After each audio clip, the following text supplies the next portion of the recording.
नमस्कार मंडळी, मी निवेल काम करतोय फार्मामध्ये आणि आज रोजच्यासारखं सगळं आवरलं आणि कंपनीत जायला बाहेर पडलो. जाता जाता इथं पाया पडलो, महादेवालाच आरती चालू होती. पाया पडलो आणि आलो इकडे नाश्ता करायला. तेव्हा नाश्त्याला 4 ढोकळा होता. ढोकळा खाल्ला आणि बाहेर पडलो तिथनं. टेस्टला आहे थोडा चांगलं आहे. इथनं बाहेर पडलो, आता चाललो आहे स्टॉपकडे. आपले सुटायचं एका कडेनं चालत 10-15 मिनटात पोचते. इथं आलो, बस पण आलेली. बसमध्ये बसलो आणि आता चाललो आहे बघा कंपनीकडे. गर्दी ढीग हो इथं. शिफ्टची जनरलची आहेत सगळी. आता 5:30ला मोबाईल मिळणार. इथं बाहेर पडलो 5:30 वाजले. बस पण लागलेली. चाललो आहे बघा घराकडे.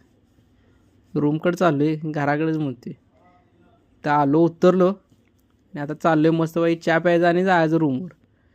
बघा इथं आलो, चहा पिला. आपण भेटू नेक्स्ट व्हिडिओमध्ये. तुम्ही लाईक करा, शेअर करा, सबस्क्राईब करा. बाय.